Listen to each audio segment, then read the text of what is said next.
Getting that notification from Airbnb was so exciting. I was so ready to start hosting, and it happened after 5 nights of having my home already listed. And so I was starting to think, oh my goodness, I'm probably not going to get booked. I started getting a little scared, to be honest with you guys. But finally, I got the notification.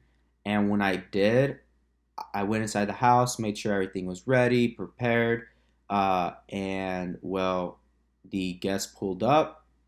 And when he pulled up, I started to question what his intentions are. And I think every host can actually relate to that and attest to that. But there were a couple reasons why I started to get a little nervous about this guest. And well, when I went and knocked on the front door, and well, I guess you guys will have to find out and make sure you guys stick around. What's up, everyone? I hope you guys are all doing well. If you're new here, my name is Serge. Welcome back to the channel. To all my reoccurring viewers, guys, thank you so much for all the love and support that you guys have shown the channel. So in this video, I actually want to talk about my very first guest that I had in my house, how my experience was, and if you guys are interested, make sure you guys stick around. So as many of you guys know, I actually went ahead and listed my home on Airbnb. I listed it so overpriced. I didn't do my research properly on how to price my home. I didn't do anything of that sort. And so for about 2 nights, absolutely nothing. So I had to make sure that during this slow season that I was doing everything properly and that I wasn't overpricing my home, which I did do, like I said, the first 2 nights of having my home listed.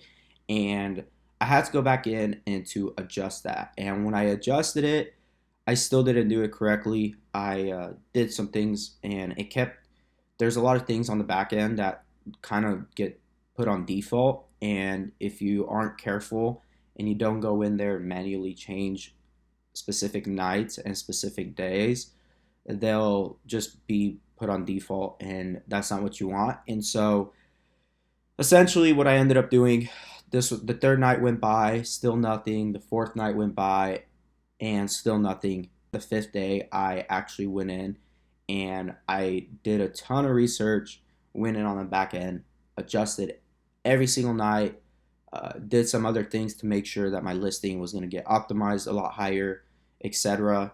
And when I did that, I had faith in what I was doing and what I had learned about pricing during a slow season. And guess what, guys?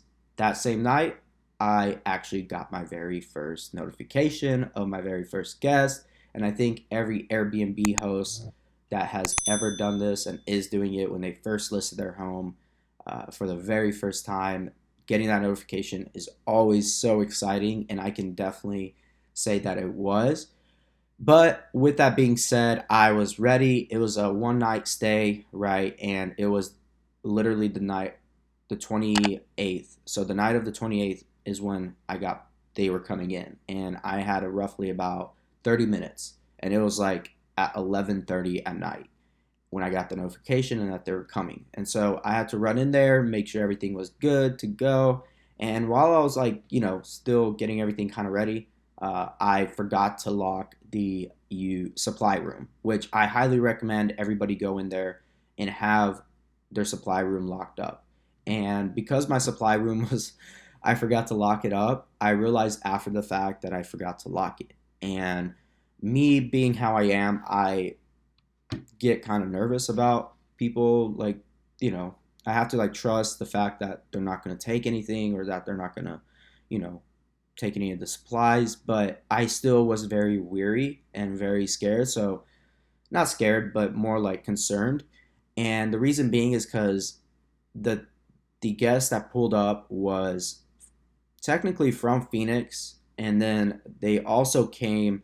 So it was for 4 guests. So the one person booked it, but it was for 4 people, and they pulled up in 2 big trucks, like beefy trucks, and I was like, oh my goodness, they're about to take everything in the house. Like I literally started thinking of all the negative things that they could possibly do to my home, or what they could possibly take. And so I went ahead and went there. I went inside and I knocked on the door, And I introduced myself. I told them, welcome. I hope you guys really enjoy the place. I'm just here. I need to grab something and I will leave you guys be. And I hope you guys have a good night. Well, the first time that I did that, I took the wrong keys with me to the supply room. And I had to go back in there. And so the gentleman that actually booked the place was really nice, very kind, was like, yeah, anything you need, come in here. Yeah, feel free to just do your thing, boss, etc. Right? Like he was super cool. But then his friend, on the other hand, was not.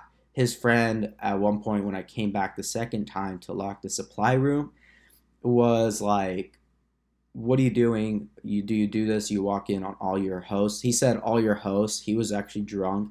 He meant to say all your guests. And I just said, well, it is my house. I can technically come in here when I need to. And I'm only going to come in here and I need to just get something. And while I was talking to him, I just went ahead and locked the door. And so I walked out and they were, they're able to come and go as they please. I mean, that's the whole point of Airbnb and, staying somewhere. They're able to just come and go when they please, whatever. I did end up, I didn't like keep track of what they're doing and stuff. I was like, I just gotta let it be and have faith that they're not gonna take anything. And so overall, my very first guest, it went really well.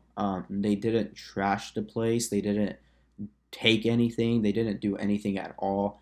And overall, I was very satisfied with their stay at my place. And they were really just, I overthought the entire process. And because you do hear stories of Airbnb hosts who have gone through a lot of different situations, including my best friend Robert, and you want to be very wary of guests that come into your home. And secondly, Airbnb doesn't really, they don't necessarily review guests as harshly as hosts.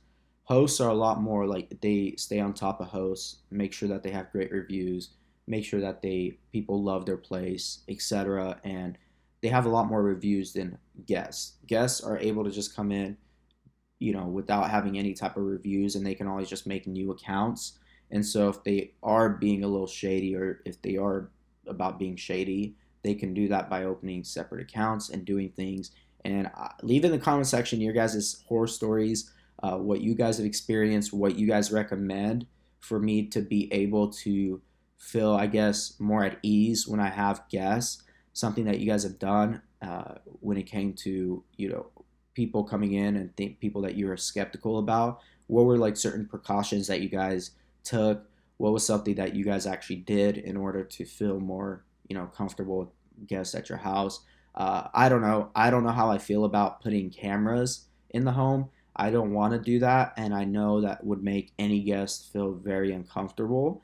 I've heard of hosts putting cameras in their just like in the common living space, just to like monitor and make sure everything is going okay and they're not like doing anything that they shouldn't be. And I think me living on the premises, I think they probably had the intention to possibly party, but knowing that I'm here and them realizing, oh dang, he actually lives on the premises, we're not going to do that. So they didn't know that until after the fact, and I think that really helped a lot to be able to. And of course, if I'm going to be scaling this, I'm not going to be able to be there, right? I'm not going to be able to make sure that they don't throw parties and do anything of that sort. So with that being said, like I want to hear from you guys how you guys, handled certain guests like that you feel like would be doing something they shouldn't be doing, or you feel a little, weary about them. Just let me know down in the comment section, guys. I would greatly appreciate it. And if you guys actually stuck all the way to the end of the video, guys, thank you so much for all the love and support. Make sure you guys smash that like button. Also, make sure to hit that subscribe button, guys. And make sure to go watch all these other videos. They're very informative regarding assisted living. So go watch that. And guys, again, thank you so much for everything that you guys have done for this channel. And I will see you guys all in the next video. God bless. Peace.